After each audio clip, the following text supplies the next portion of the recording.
work focuses on improving access to the federal nutrition programs, because we know that those programs are critical to our families and our seniors and our children and in our communities. So I'm going to talk a little bit about why we're doing this today and why we're asking for all of your help to get the word out about school meals and the importance of parents and guardians completing and submitting the school meal application. I don't have to tell anybody here today that food insecurity is a problem in New Jersey, a growing problem, a very real problem. We have over 260,000 of our children experiencing food insecurity in New Jersey. That's about 13.5% food insecurity rate among our children under the age of 18. It's an estimated about 72% of those children are in households that are income eligible for federal nutrition programs. So we know there are a lot of children who are eligible for free school meals who may not be able to access the meals because school meal application has not been submitted. School meal applications are critically important, not only to make sure that kids are certified for free school meals, they are also really important for the school. School meal applications can impact school funding. They bring, when there's a high return rate on school meal applications, it brings additional funding and resources into the school district and into the community. It also provides additional benefits for families. If a child is eligible for free and reduced price school meals under the federal guidelines, they will also be eligible for summer EBT, which I'm sure most of you are familiar with at this point. That's a benefit of $120 per child on an EBT card during the summer months to try to make up for the loss of school meals during the summer. It is estimated that if a child receives free or reduced price school meals, it can save the family up to $1,200 a year in grocery costs. So there are lots of benefits, certainly to our children, to our families, and to our school communities, and parents and guardians completing the school meal application. In New Jersey, we have a pretty low return rate on school meal applications, which is why we're doing this today. And it certainly varies by school district. But because of that, we have a lot of schools in New Jersey that have pretty significant school meal debt, unpaid school meal debt, which then they have to take funding from other sources to sort of fill in those gaps. So again, it's in everybody's interest and benefit. It's a win-win-win when parents complete the school meal application. So that's why we're doing this today, and why we're hoping we can get everyone here and beyond to sort of help us spread the word and help families to complete and submit the school meal application. Getting some feedback noise. If I could ask folks if you could mute yourselves, that would be helpful so everyone can hear. Thank you. Okay, so I'm going to share my screen and hopefully this will work.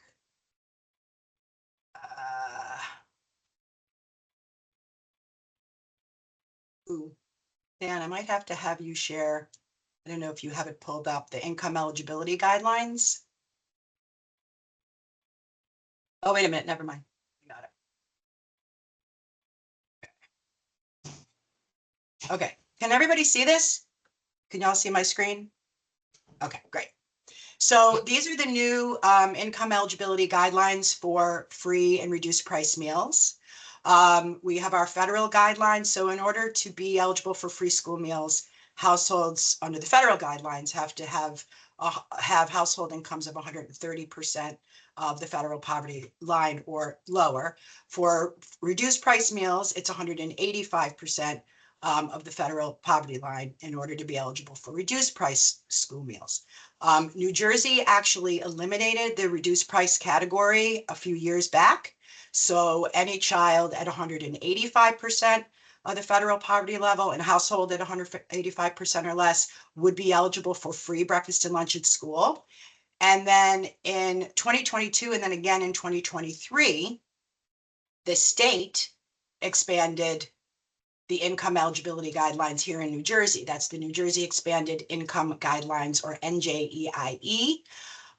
This makes lots more kids eligible for free breakfast and lunch at school. The state supplements to fill in the gap between the federal eligibility guideline and the state eligibility guideline. And you can see it's a fairly significant difference. I'm not going to go through the whole thing, but for a family of 3, according to the federal free meal guideline, a household could have a gross annual income of no more than $34,645.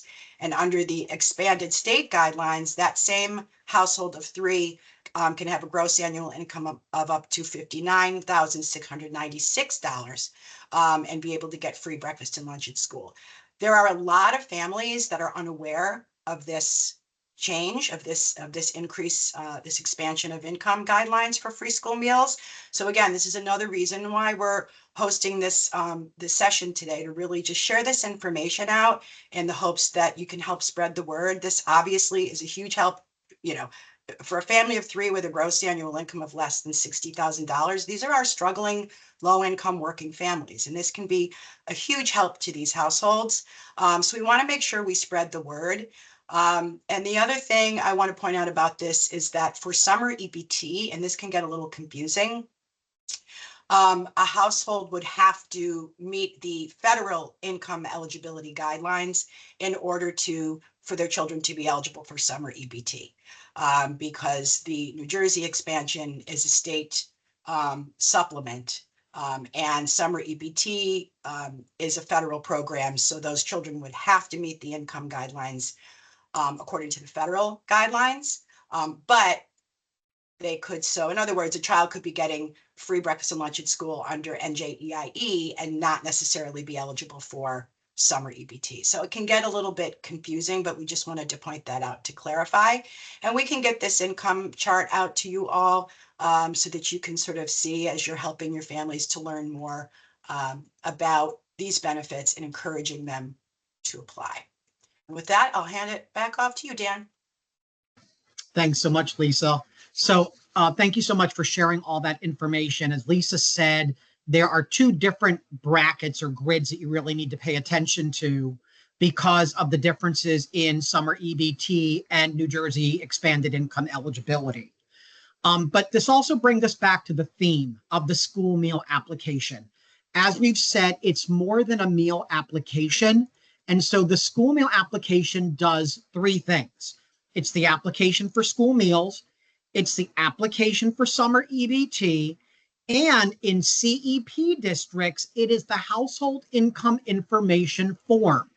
There is a lot of miscommunication around CEP districts with this misunderstanding that once you're in CEP, you are no longer completing the school meal application. You are actually still completing it, but not for the purposes of determining eligibility for school meals.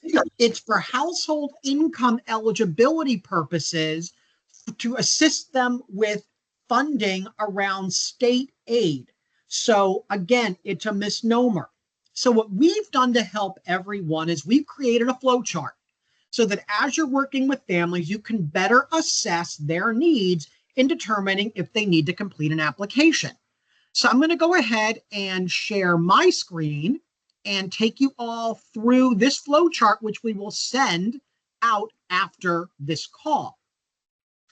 So what we have done is we've created a very simple flow chart based upon whether or not your child is in a CEP participating school. The complete list of CEP schools is currently available through the Division of Food and Nutrition Services. We will send that list with the information we are sending out today so that you can see which schools and which districts are participating in CEP this year.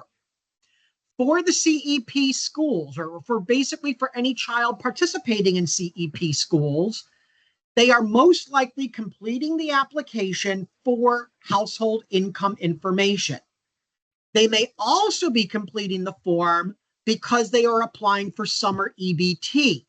So as we look on this side of the flow chart, we ask whether or not the child is enrolled in SNAP or in Work First New Jersey, which is our version of TANF, Temporary Assistance to Needy Families, because if they are directly certified. If not, we're then asking, are they in Medicaid based upon income? So Medicaid, when you think about CHIP, Child Health Insurance Program, CHIP is not always based upon income. They must be on CHIP or on Medicaid based upon income. So as long as they are in Medicaid for income, they would basically be directly certified and would automatically get opted into summer EBT. If they are not on Medicaid or SNAP or TANF, because maybe they're an undocumented household, we then ask if they are under that 185% of the federal poverty line, which you can then use the grid to look at. And if they are, they would need to complete the application. If they are not, then they are not completing the application for summer EBT. The district may still ask them to complete it as a household income form, but it is not for school meals. It is not for summer EBT. Because it's a CEP school, they're automatically getting school meals. Because they are making over 185% of the federal poverty line, they do not qualify for summer EBT. So the application itself is merely a household income information form. If they are not attending a CEP school, it's very much the same process. We ask about their SNAP and their TANF participation. If they're in neither, we ask them about whether they're in Medicaid. If yes, they should be directly certified. If no, we ask them if their income is under 224% of federal poverty because of NJEIE. And again, you can use your grid, look at the number in the household to determine what the income threshold is. And they are then completing that application for school meals. And if they are also under 185% of federal poverty, they would also be using that application for summer EBT. So we put a couple of notes in and around the flowchart to assist you as you're doing this work. You want to use this in conjunction with the chart that Lisa developed, but the whole idea is to help you make better informed decisions around making sure that you are advising families correctly. Now, one thing I do want to note is sometimes you'll have a household that is not in SNAP or TANF or in Medicaid, but they are a qualifying foster child, or they are displaced, homeless, or transient under McKinney-Vento, and McKinney-Vento students are also automatically enrolled in these programs, but they need to make sure with their McKinney-Vento counselor that the paperwork has been submitted. It's not like direct certification. It actually is done at the school level to ensure they are opted into these programs. And again, it's because of their status under McKinney-Vento. So as I said, the goal of this flow chart, which we will send to you, is rather than trying to remember all the different rules, is to use this flow chart to help you determine if and when a family needs to complete the school meal information and for what aspect they are completing it for. Again, CEP districts do not use the application for school meals. They use it for summer EBT determination and for household income for state aid. So the whole idea that CEP schools don't use the school meal application is a misnomer. They use the application just for different reasons. So as we said earlier, it's more than a meal application.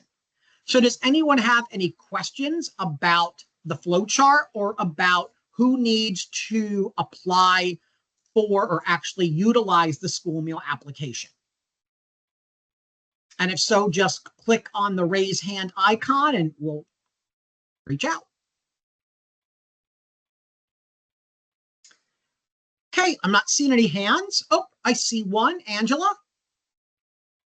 Yeah, so this is my first introduction, so forgive me if my questions are remedial. This feels a little overwhelming. And so I did hear that 72% of kids, I think, in New Jersey are expected to be income eligible for this program. So I was curious if there was a concentration in South Jersey where I serve, that perhaps Loving Our Cities, as we wind down our summer meals program, could host some type of tutorial, or if there's information, if the applications can be made available for us to distribute. Absolutely. So that parents, as well as the social workers that are involved in this, could perhaps sign people up. While I might not be as versed in this, perhaps they are, and it's just a matter of getting information to them. Yep. So Lisa's going to go over the toolkit in just a moment, but the applications are available on the toolkit, the paper applications. However, we always suggest that the parents apply online through their school district website, because that way the data is submitted electronically and you don't have to worry about little Bobby losing the paper or not turning it into his teacher and the application not getting submitted. So we always recommend doing it online. In South Jersey, especially where you are in Washington Township, districts like Deptford, Glassboro, Blackwood, Gloucester Township, Camden, Belmar, there's a lot of need in those areas. We also have in Gloucester County specifically 2 new school districts that opted into CEP this year, and we could not be happier about that. Woodbury opted in and Clayton opted in. So that's great news for Gloucester County. But I'm happy to talk with you offline about opportunities within the Tri-County area of South Jersey, since you know that's home for me. So absolutely, any questions you have, you and I can always talk after the call. Sounds good.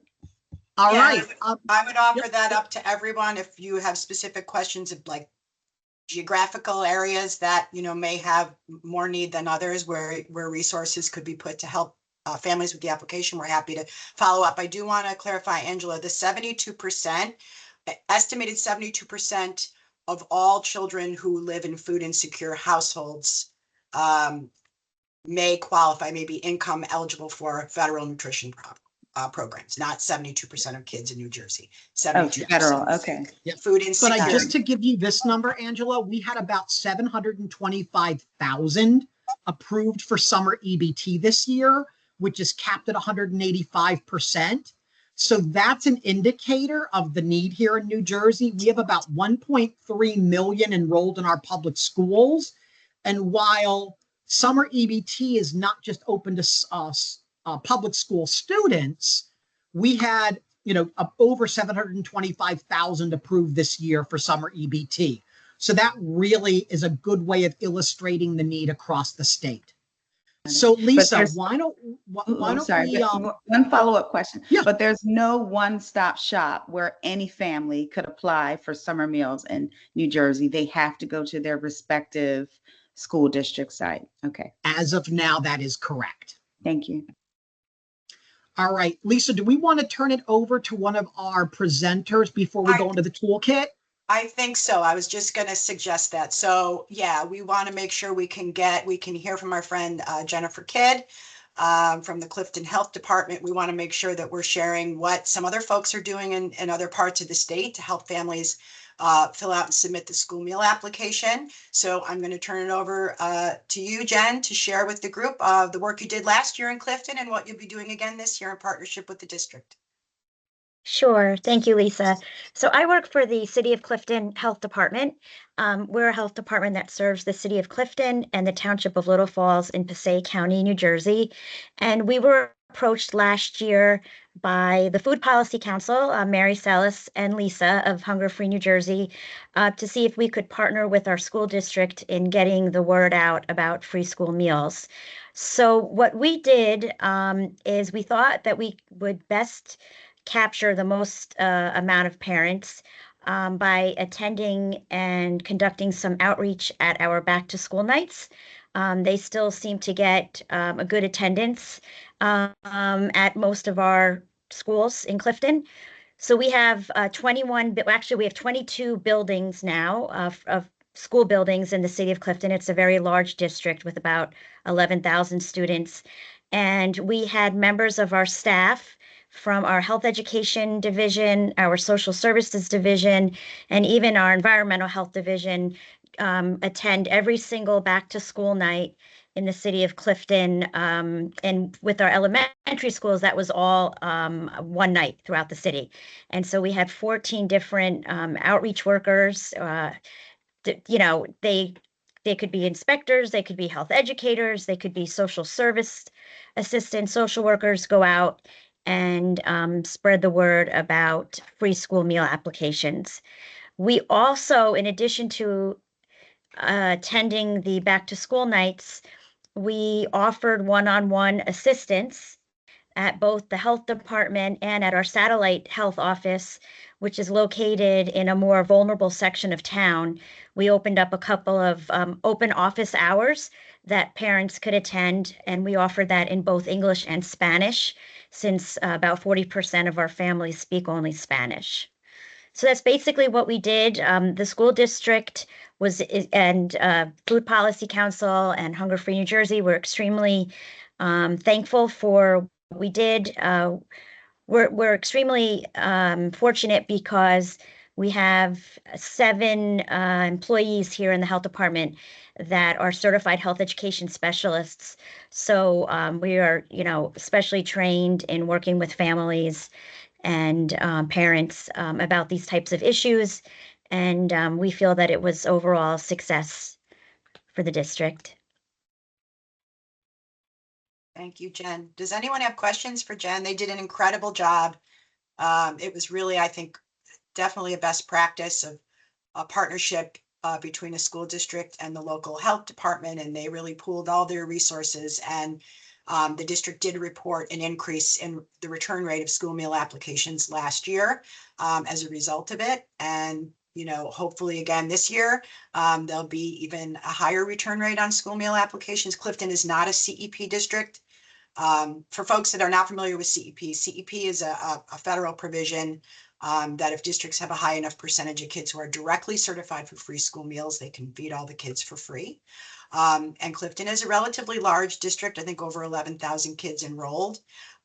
So it was a really good and valuable use of their resources to be out in the community and be helping the families and be helping the families in the language that they speak. And so can't thank Jen and her team enough for what they did, and encourage all of you that may have a similar capacity to try to partner with your districts as well. So thanks so much, Jen. I know you got to jump for 12 o'clock. We wanted to make sure we got you in. So thank you so much.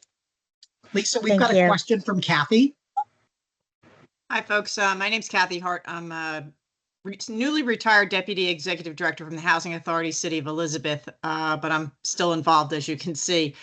My question, Jen, to you was in knowing the population that we serve in public housing and assisted families, a lot of our communication has to do with their ability to either have access to internet and computer systems. So to say, log in and fill this application in, that's a hindrance for some family. And some of those families may have access, but they don't know how to go about it.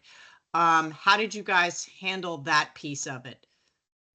Or did you do the paper app? That's a great question. So yeah, no, we did. It was all computerized.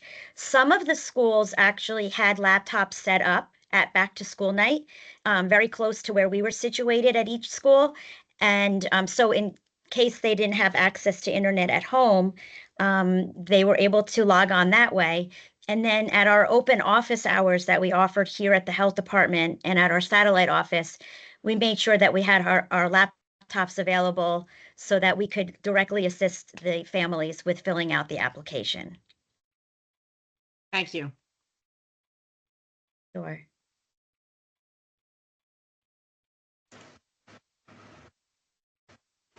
Okay. Dan, do you want me to share the toolkit now? You got it. Okay. Let's see if I have better luck this time. Okay, here we go. Okay.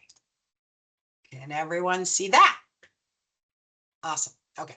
So I'm not going to get into detail here, but this is our toolkit, and I'll put a link to it in the chat, and we'll also send it out with the rest of the resources after today's meeting. But it's a really simple, easy to use toolkit, and it provides all kinds of information. We've got, I'll click on the English so you can see. I think it's 8 different languages we have it translated into.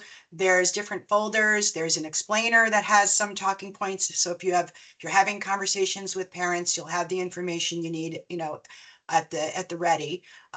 We've got email and newsletter templates. If you communicate with the families you serve in that regard, we've got some samples there. Social media toolkit, which has sample social media posts, so you can just cut and paste them. Probably the easiest way, the lightest lift for everybody to help with this is to just share these materials out consistently over the next couple of months on your Facebook, Instagram, whatever social media outlets you use. And so just to give you an example, right? This is what one might look like. Again, it's really easy to use. It's all plug and play for Facebook and Instagram. And we've got all different kinds of printed materials for you to use. So if you are doing food distribution, if you're a pantry and you're doing distribution, there's printable flyers that you can use, print out, maybe put in the bags when you do distribution, or hand them out at events that you might be going to in the community. Any way that works for you to be able to help spread the word to the families would be a huge help. So that is the toolkit. As you can see, this is like the landing page. We've got it in all these different languages. We worked with OFSA to develop this toolkit and the Department of Education to identify the top most commonly spoken languages in the school districts. So this should have everything everyone needs. And just as an FYI, we are constantly updating the toolkit and adding new information. We will have the new income guidelines in there. So keep checking back as well, but I think we've made it really easy to just click on things, cut and paste them, cut and paste the graphic, and really, really easy to use on social media, which we know at this point is where many people get most of their information. So we would ask all of you to please share this and share it consistently over the next couple of months as much as you can. And if you have any questions about the toolkit, you can always reach out. I just put it in the chat. Thank you. Hey, Lisa, we've got one question regarding modifying the materials to add their own logos. Mm-hmm. Is that permissible? It's fine if you want to add the logo. The only thing I will say in terms of the verbiage, that has to remain the same because that all had to be approved by the state. So we don't want people developing their own materials that may not have language that the state approves. And so this all went through a pretty intense vetting process as we were developing them. So we would just ask that folks keep them as, keep the verbiage and the language in those of the messaging that we've created consistent.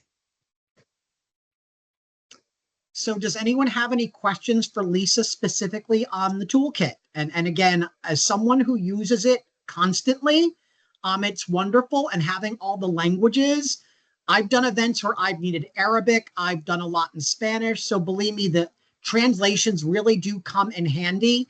And when we update the English, we update the translations as well.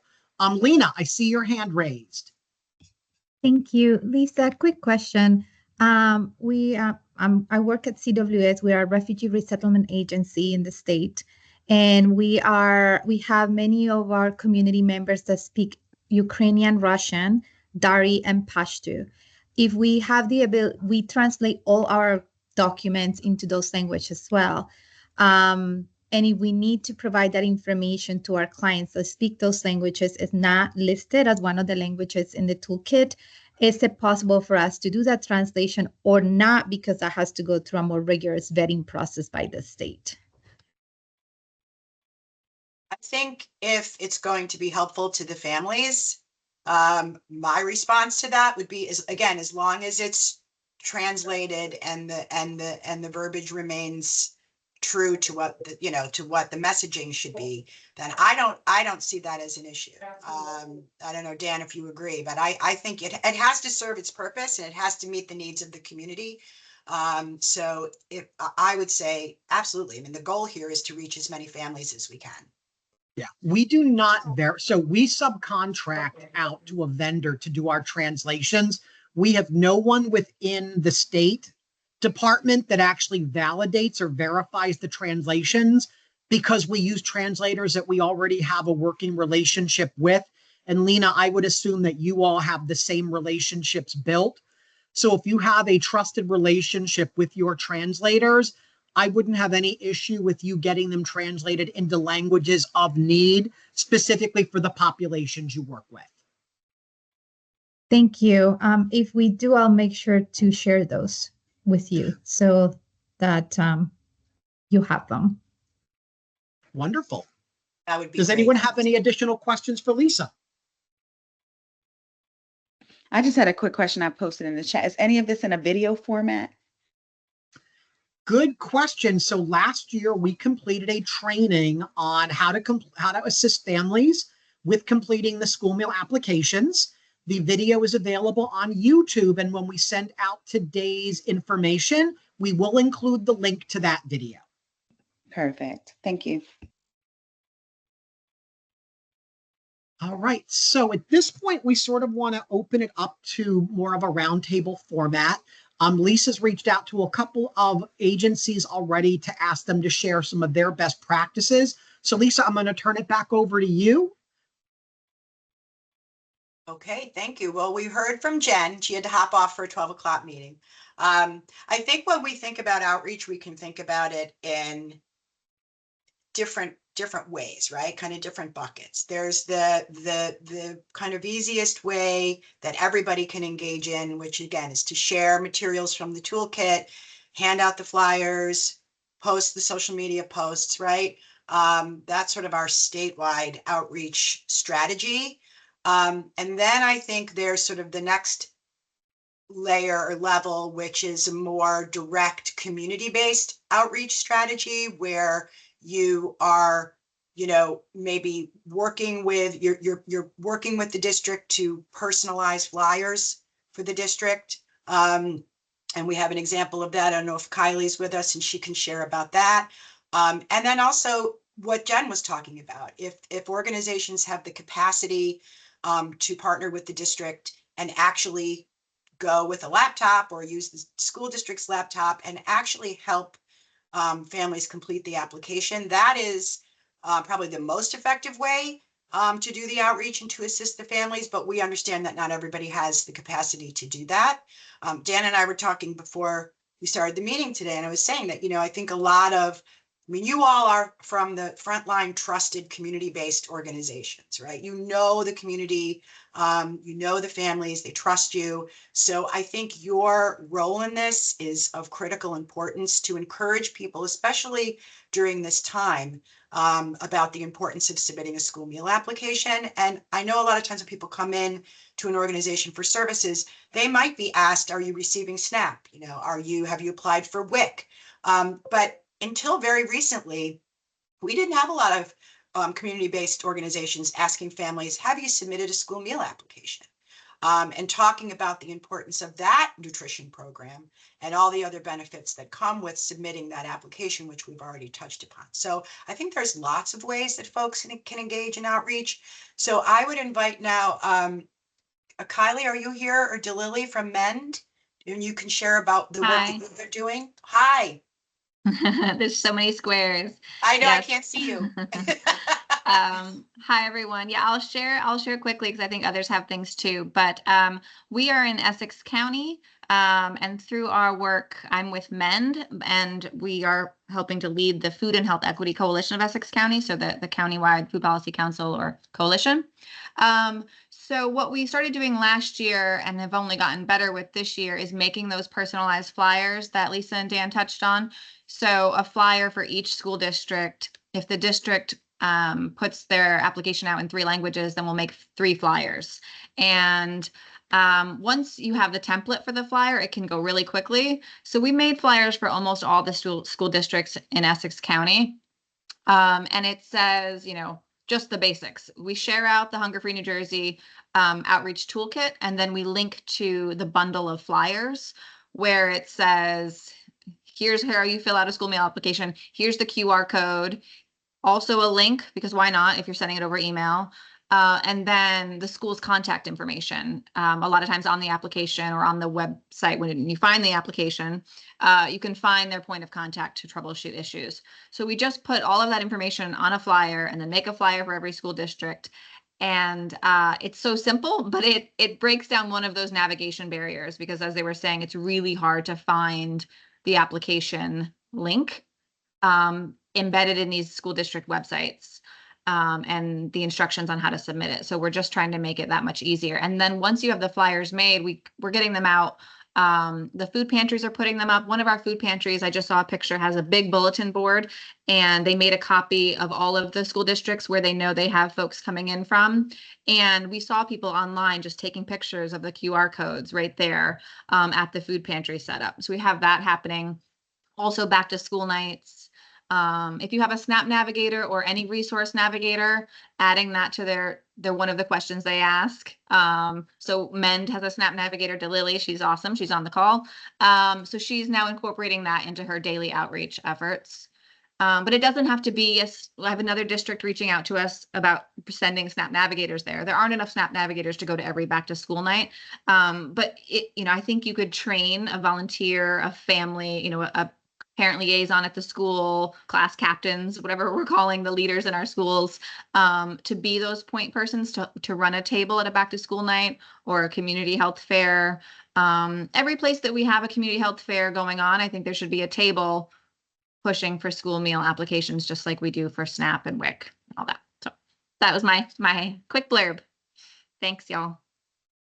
Awesome. Thank you so much, Kylie. I will say to just,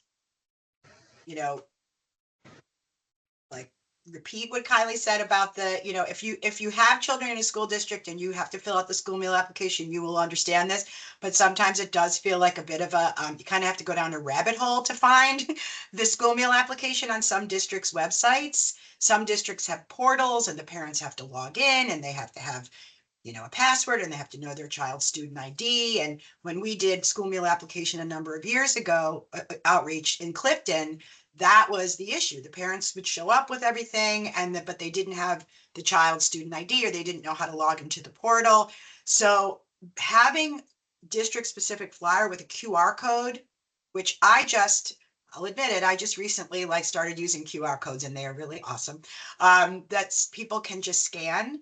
And then it will take them directly to the school meal application is an enormous help.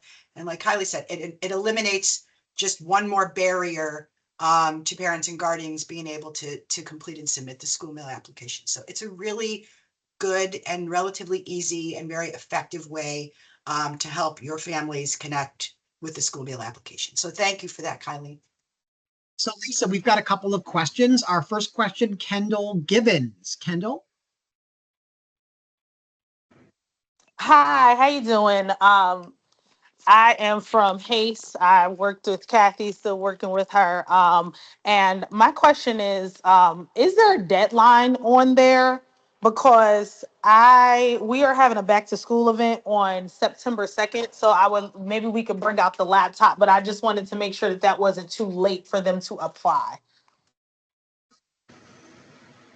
So that's a great question. School meal applications can be accepted at any time during the school year. There really is no deadline. However, there is a deadline for summer EBT. So for this year, for this summer, the deadline is August 31st. So if anyone has not received their card yet this year, and because they did not apply, they still have about 10 days that they can submit an application. For next year's summer EBT, it'll be that same deadline of August 31st to get 2026 summer EBT. So again, there is no deadline during the school year for the school meal application itself, but there is for the summer EBT. Gotcha. Okay. Thank you. I would just add real quick too, that even though families can apply at any time, I know that districts oftentimes will sort of have an October internal deadline because that is connected to the school funding. So our big push for the school meal application outreach is really from August through October. And it's really probably the best time to get those applications submitted, not only because of the school funding, but then that application, then those kids get, they're certified for free school meals if they're eligible through the entirety of the school year, and they will be eligible for summer EBT for summer 2026. All right. We have another question from Kathy. Yeah, this is very much a compelling topic, and there's a lot of tales to this. I was thinking about backpack giveaways, because at the Housing Authority and a lot of agencies, we give away backpacks towards the end of the summer in preparation for the school year. And that's a tremendous opportunity to get this information out, as well as potentially have signups. But Lisa, you scared me a little bit. So if a family came to me and I'm Kathy and I don't know nothing from nothing, I'm just going to bring a laptop and help them fill out the application and give them the access that they need to fill it out. Do they need an ID number like that I don't have access to, that they may only have access to it if in their correspondence that they've received from school? Will I be able to actually help them facilitate getting this application done? If really I just, I'm there to help facilitate. I don't know any more about it than they do, other than I can help them fill out the form and make sure it gets in for them. So Kathy, it's always going to depend on the school district. As Lisa said, some of the districts have the parents do it through a school portal. And because of that, they do need their login credentials in order to access the parental portal. What I do in cases like that is I use the paper form. The paper form is just as good. I tell them, let's do the paper form together. Then either you drop it off with the school, you send it off with one of the kids that you trust, because you want to make sure it does get in the teacher's hands. Or you tell them, let's do the paperwork, let's do the paper form together. When you get home, perhaps log into your computer at home, because sometimes people will do it with you because they have questions and they feel more comfortable doing it with another person. So once they have the completed paper form in front of them, when they get home, they can log in, they'll have their credentials, and they can just type in everything directly from the form into the portal and submit it. And that's a recommendation that I make for any organization that does not have access. Let's say you're at an event that's outdoors, there's no internet access, or you don't have laptops to bring. Use the paper forms. They have to be accepted because not every district has an online portal. And the paper form is just as good as the online. It just means that when it gets to the school, that information has to be hand keyed in by the school itself. But it is just as acceptable as an online form. So if all you can do when you're out doing outreach is the paper form, do the paper form. And then that way the families have something to either key in on their own, or they can take that form and have it hand delivered to the school. Thanks. So with that said, I know we've got a couple of other folks on here that are doing a lot of outreach, especially because they were extremely helpful last year. So I see some friends of mine from the New Jersey Academy. I see April and Jane. Do either one of you want to share some of the things that you were both doing when you were out in the field last back to school year? Hi, everyone. I don't know, April, if you're able to jump in and share too, because I know you did a lot of them. But one of the things that I saw is sometimes they wouldn't know their ID number, or we just wouldn't be sure if they signed up already or not. So it can be great ahead of time to get in contact with the school, their food service, so that way you can kind of pair up together, or if they have community liaisons at the school, just the more like collaboration that you can have. So that way, you know, if the family has already completed the form, if not, but you can always err on the side of caution, as Dan had said, and complete the paper form, so that way they have the information and know what they need if you don't have that info. Thanks, Jane. April, anything you want to add? Yeah, just to piggyback off of that, I think I just went to like 2 or 3 last fall. I remember when I went to one of the Newark ones, a lot of the parents were like, oh, I think I did that. I think I did that. And so just to piggyback off of what Jane said, just erring on the side of caution, and having that physical form as well. And then also, I don't know if this is specific to that school, but they, I was advised to ask for like the number that they received because they received like a number for confirmation that they did complete it. So once I asked for that, they were like, oh, I guess I didn't do it. So I don't know if that was unique to just that school or not, but that kind of helps families easily identify if they did it or not. Thank you for sharing that.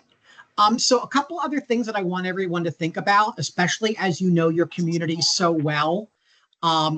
Think about other opportunities that you can connect with agencies throughout your county. Where do people go for information? And a perfect example is I was at the library in Franklin Township because I was in between site visits and I needed a place to send emails and do some paperwork. And I started talking with the librarian there, and Franklin Township in Somerset County has a good number of students that qualify for school meals. And the librarian said, hey, could you train our librarians and aides to assist with school meal applications? And we said, sure. So we did a training for them, and they set up laptops, or they set up computers in the library for families that were coming for story hour or just to use the library services. They actually set up computers where families can complete their school meal applications, and all of the librarians and aides were taught to answer questions and assist families. It took very little time to actually complete the training. We did it in an hour with the group, but it was something that they were so thankful to have. And for them, it was just a pleasure to be able to help families, because when you think of where do I go for help, where do I find references, a library is where many people will turn. And one thing that I've learned, I've already done a couple of events so far this school year, is think about the changes happening here in New Jersey. We now have year-round kindergarten because of legislation that was passed at the State House. So now you've got a lot of students who may be first time into a school district because they're attending kindergarten. It may be that household's first child enrolled in school, and they have no idea about the school meal application. They don't know about NJEIE. So I was literally talking to a bunch of parents who had kindergartners going into school for the first time this year and saying, hey, nobody told us about this.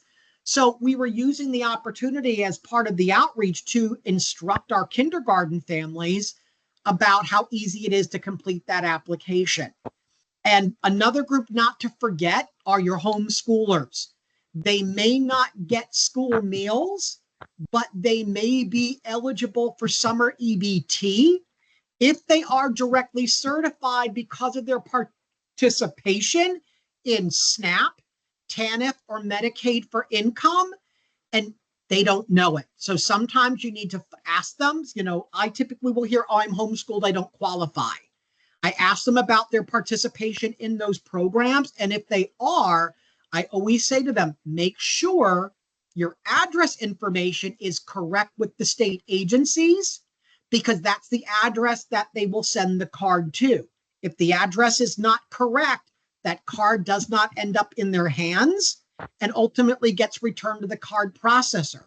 So these are some populations that you may not be thinking about. But again, because it's more than a meal application, summer EBT is going to be important to those homeschool families who may not even be aware that they are eligible. Dan, we have a couple more questions in the chat. Sure. One is, do all school districts participate in the state expansion program for reduced lunch? If the district participates in the national school lunch and or national school breakfast program, which most public schools do, we do have some that don't, but most do, then yes, they will all qualify under the New Jersey expanded income eligibility, NJEIE. And then we have a question that I think is on a lot of people's minds that we've certainly had a lot of discussion about. How are we addressing concerns of immigrant families applying for federal state programs? Does the toolkit discuss this? So, I mean, we feel like we can provide the information about the importance of the application, what it does, right? What benefits it will bring to the children and to the family, and then families have to decide whether or not they feel comfortable filling it out. I mean, these are really unprecedented times. So I think we have to be very careful about what we say to families and how we communicate about it. But I don't know, Dan, if you wanted to add anything to that as well. Yeah. So as a group, I mean, as Lisa mentioned, school meals is not just about the Division of Food and Nutrition. It's the Division of Food and Nutrition, the Department of Human Services, the Department of Education, OFSA, and then all of our statewide partners. And this is a concern that all of us have. And so we've actually escalated this concern up to the governor's office. And so the governor's team is basically taking everything into account to put together some language about how we might best address these concerns. What we are telling people in the meantime is, as of today, this is what we know. We know right now that the data is safe, secure, and confidential, and it is stored at the school district level. Student information, household information is never transmitted to the state. And even around summer EBT, the school district does not transmit anything to the card processor except the household address. So everything else is remaining with the school district. But tomorrow, the federal government could come in with warrants or subpoenas requesting that information. None of us can predict the future. None of us have a crystal ball. So all we can tell families is what we know as of that moment. So our goal and what we've discussed for the time being is to be open and honest and transparent, and ultimately let the household make the decision. We don't want to twist anyone's arm. We don't want to tell them they have to do it. It's ultimately their choice. And I will say this, we do know that the federal government has currently asked for voter roll information and information around SNAP households. Both of those requests have been denied by the state, and we are fighting those requests in the courts, as are many states across the country. So my best guess would be if those same documents, if we got a similar request around school meal application, that our legal team here at the state, our attorney general, would probably fight that as much as they are fighting the requests for SNAP and voter roll data. Again, I can't look into a crystal ball. So our best recommendations to all of you is just tell them what you know at that time and be transparent with them. It's ultimately their choice, but this is something that we are hearing from families, from organizations like all of yours, as we're soliciting school meal applications during this back to school time. Know that it's not going away anytime soon. We want to protect our immigrant families, which is why we want to ensure we are transparent and upfront with all of them. And I'd really like to open it up to all of you that are are on this call today. Are there things that you are hearing, things that you are seeing, things that you are saying to try and alleviate fears and support our immigrant households?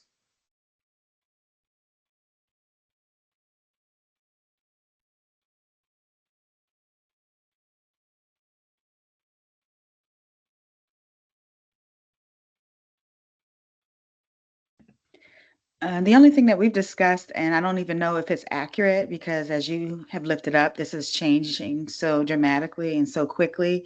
But we've been trying to first monitor those that we serve that might be at risk.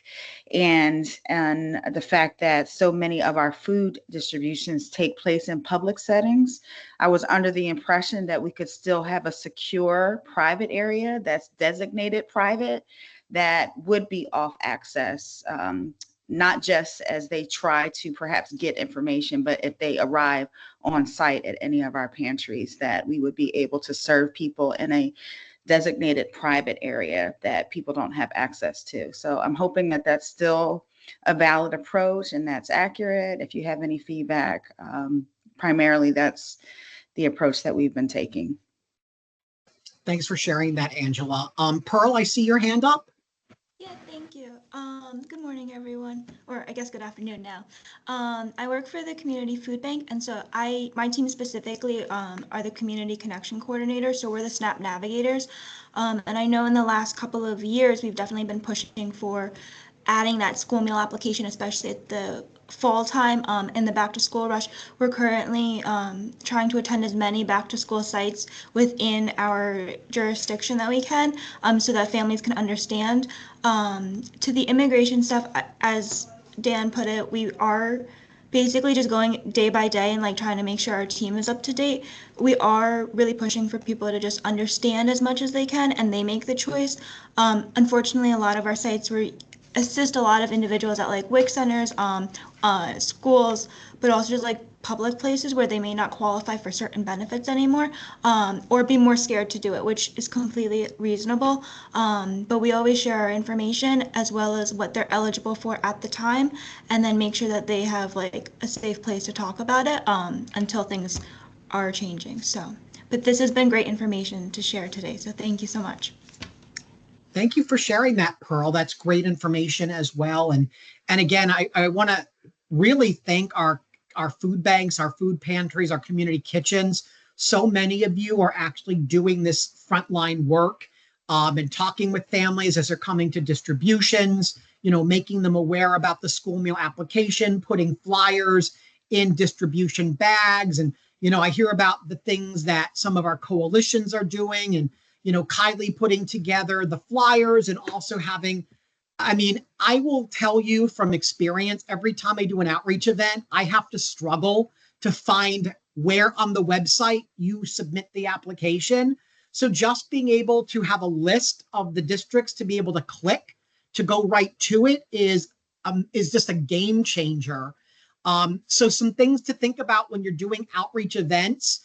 Think about what areas you're serving, what schools may be coming, especially if it's a regional event, so that you can have that list prepared rather than fumbling around going, okay, your kids go to school in Salem. All right, let me see. Here's the website. Oh, it's not under this menu. It's not under this menu. Oh, now we just found it. So knowing that in advance will allow you to navigate a lot faster. If you are doing an event where you are going to have electric and internet, try and bring a couple of laptops or tablets along with you. And if not, again, bring those paper forms and know what languages you might need if you're going to be serving a multicultural, a multilingual population. The paper forms are available online in English. And if you go to the USDA website, I believe they're also available in other languages as well. I know Spanish is out there. So you should be able to find other languages as well. And the one thing that Lisa and I would love for all of you to do is to share your success stories with us. Send us a couple of quick lines about where you were, what you did, maybe a few photos. We want to be able to celebrate the work that's being done by all of our organizations around school meals and around supporting our kids. We want to be able to promote that on our websites, on our social media. It's important that we cross-promote one another. And then using the network. One of the things that Lisa and I did last year, and again, I'm going to throw my hat out to April and Jane with the Academy, is we would get so many requests, and I think Kylie mentioned this as well. We can't be everywhere. So sometimes we would just literally send out an email to our community partners and say, can somebody attend this event? Is anyone able to work this, work and do tabling? Last year, I think I attended close to 40 events between September and October, which put a lot of miles on my car, but I had a great time doing it because I love being out in community. But remember, you guys can't be everywhere, especially those of you SNAP navigators. I'm sure you get a million requests and you can't be everywhere at once. So think about your community partners. Think about other organizations that you do work with. Work with your faith community. So many of our churches and synagogues and mosques have built relationships with their families, with their households. So many clergymen and women are like that trusted individual where if they spoke to a family about something like school meals, they have that trust, they have that respect of the household. So lean into those relationships that you've built.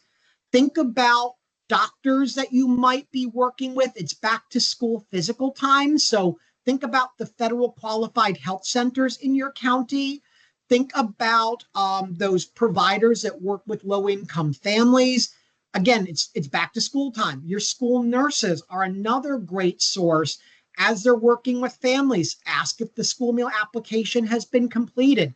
These are all groups that we've done outreach with as well as spoken with, and they're supportive of these efforts. So make sure you reach out.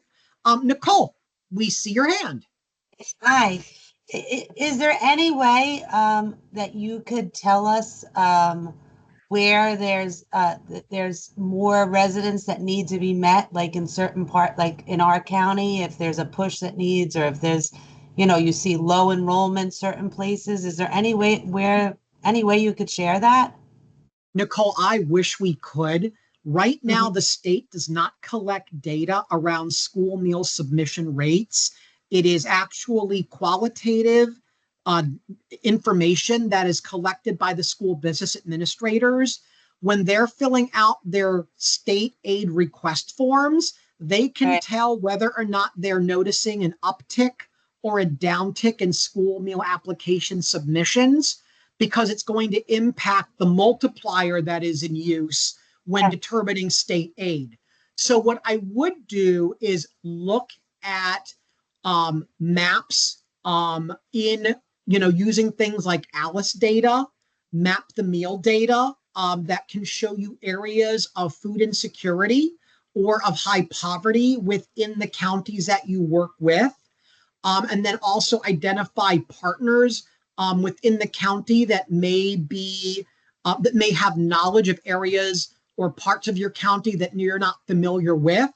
And again, as a part of the materials we're sending to you today, we'll send you the list of CEP schools for this upcoming school year, so you know what schools have already opted in, along with the toolkit and the flow chart and our link to the training that we did last year. So we'll try and give you as many materials as we can.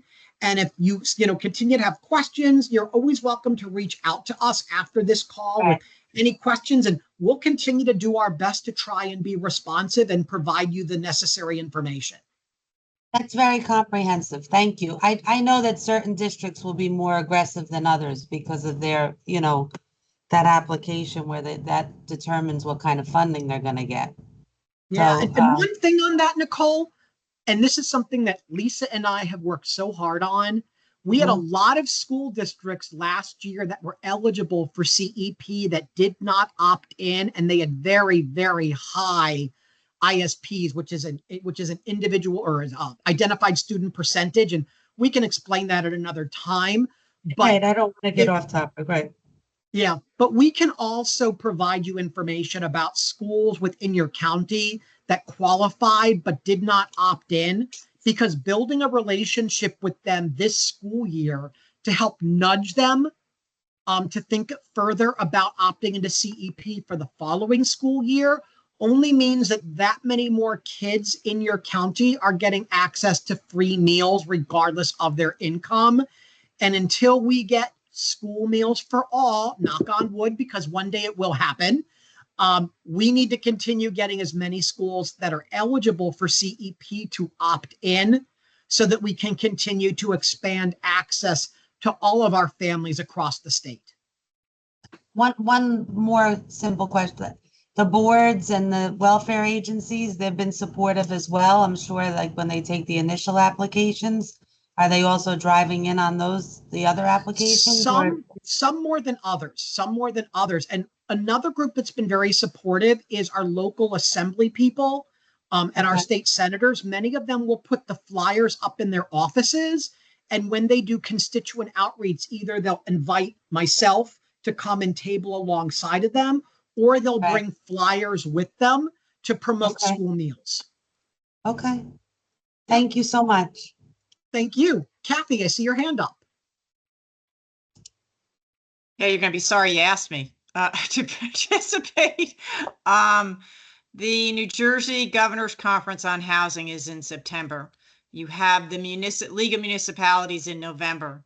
You have the teacher convention. Teacher convention, that's one thing, but those two other conferences I think would benefit, particularly the governor's conference on housing. You have all housing providers that provide wraparound supportive services. For the reason why I'm sitting in on this call and some of my staff are, we want to do outreach and we want to assist our families in processing, getting what it is that they need, particularly food. I think it would be an opportunity, if you guys don't already attend, to maybe consider tabling and really getting the word out there. Just a thought. I love that idea personally. We will definitely look into it. Something that my boss tells me all too often is I do a heck of a lot of travel that I don't necessarily need to do. But as I said, I love being in community. And this sounds like a great opportunity because housing, as we all know, food insecurity is really just a symptom of a larger issue. So many of that attached to Maslow's hierarchy and social determinants of health. And this sounds like a great opportunity. I know that I've met with all of the FQHCs across the state through the Department of Health. They have a regular meeting that I've been invited to share at. So anywhere that we're able to have a large convening of agencies that are doing this work is always a good opportunity to build awareness and visibility around school meals. So I will definitely take that recommendation to heart and see if we can wrangle ourselves an invitation. Dan, we have another really good suggestion from Lena. I don't know what these acronyms stand for, the NJTESOL and NJBE conference. It's a great opportunity. All bilingual and ESL teachers meet there. If folks have other suggestions and recommendations, again, can't necessarily be everywhere, but if you have recommendations for some of this stuff, if you could send us the information about some of these conferences or gatherings, and then Dan and I and our teams can figure out how we might be able to cover some of them if they present really a good opportunity for us to reach, the target audience that we're trying to reach, and pull in some of our partners as well. So really appreciate all these great recommendations. Yeah. So on that note, does anyone else have any ideas that they'd like to share or have any further questions of everyone that's still in attendance? Hopefully I'm pronouncing this correctly. Is it Bilquis? Yeah, that's exactly it. I actually wrote this down, but I wanted to know if because I noticed, you mentioned about training the librarians.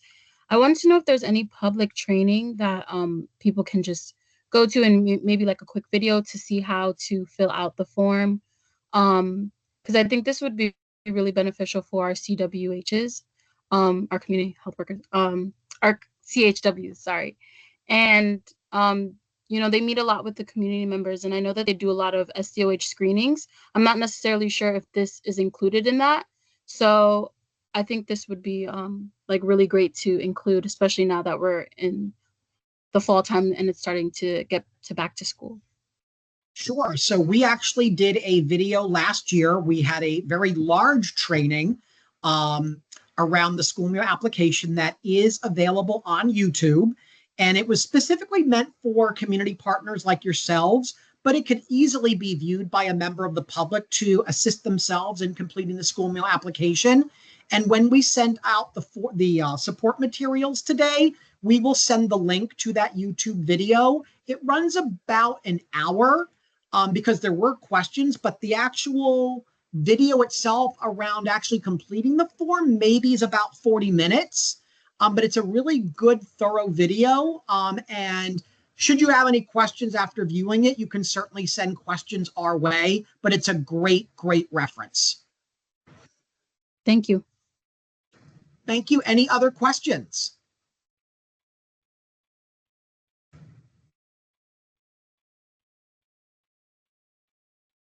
Okay.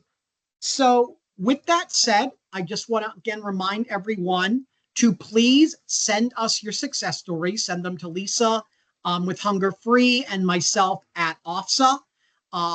So that way we can share them with our respective teams and celebrate the success our organizations are having across the state. We will be sending a follow-up to everyone with including the list of CEP schools, the income grids that Lisa shared, the link to the toolkit, the link to the training video, and the flow chart that I developed to help families. I also want to extend an invitation to all of you to September's second annual Garden State Conference for Food Security. I see my good colleague Jamel is on. Jamel, if you want to tell everyone where they can go to register. Sure. Hi, all. Good to see so many familiar faces and partners in this work. Hey, Hart, I put a message in the chat for you. So yeah, Monday, September 29th is the second annual Garden State Conference on Food Security, Setting a Table for All, for Always. The registration link is up on our website at nj.gov/food security. You can get there right from the homepage.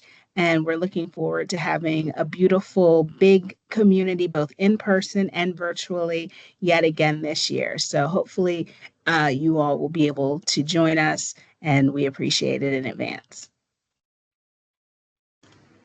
Thanks, Jamel. And I have to say, shout out once again to South Jersey. We are hosting it in beautiful Mount Laurel. So that always excites me when it's in my backyard. So yeah, I'm going to say it. But with that, on behalf of Lisa and Hunger Free and the whole New Jersey Office of the Food Security Advocate, we want to thank everyone for being on today's call. We hope that all of you walk away from this with a couple of ideas about how you can advance and accelerate outreach around the school meal application, answer questions, help build visibility and awareness, and most importantly, making sure that we're using school meals as another tool in our toolkit to address issues around food insecurity across the state of New Jersey. So many households are eligible for school meals, but don't know it because they simply don't apply. We know that healthy school meals are such an important part of your child's school day, ensuring that they are ready to learn, and also just giving them the capacity for learning. It's such an important part of the day. And so many of our students, don't get sufficient nutrition in the house, that for many of them, lunch and breakfast may be the only meals that they eat. So we want to continue to make sure that they are getting access to those meals. And again, school meals are one of the best ways of doing that. Another thing that we are going to be working on this year specifically is around expanding school meals. As Lisa mentioned, we have about 280 public schools that are not enrolled in the National School Lunch Program, as well as charter schools, religious schools. Many of them don't even know that they can apply, that they are actually eligible to enroll. So we're going to be working around the state to try and promote that awareness, as we do want more of our schools enrolling a National School Lunch Program so that more of our eligible kids get access to free meals, thanks to New Jersey expanded income eligibility. So if you know of a religious school or a public school in your community that may not be participating in National School Lunch, and you maybe want to set up a meeting with them and talk with them about the program or about eligibility, feel free to loop us in. We're happy to help with those conversations because we just want to expand that access to all of our New Jersey students. So Lisa, anything that you want to add before we wrap things up? I just want to thank everybody for your time and for your willingness to participate today. And again, if you have an idea for an outreach activity, or you have a question about how to connect with certain resources, or questions about the districts that you're interested in kind of working in on this, then please feel free to reach out to me and or Dan, and we are happy to provide technical assistance and support as much as we can. And we really just appreciate all of you and all the great work that you do in your communities, and great to see you all today. Hey guys, real quick, are daycares eligible too, those kids in daycare, or no? I just had a thought. It depends on whether it's private run or, sorry about that. Yeah, if they are a part of Head Start, and the Head Start is co-located with a school that is providing or is a part of the National School Lunch Program, and that program is feeding those kids in Head Start. Okay, sorry. I didn't mean to extent. No, I that's just had actually the a thought. great question. That's actually Yeah. a really great question, Kathy, because there is a lot of confusion. Most child care centers, early child care, fall under the child and adult care feeding program, but there are some that fall under National Okay. School Lunch if they are co-located. So wonderful question. But on that note, thank you all for being on this call. Again, we hope you got some takeaways today. Good luck and do a great job out there connecting with our families, making sure more of our kids get access to school meals. And we hope to see as many of you in person and virtually at September's conference.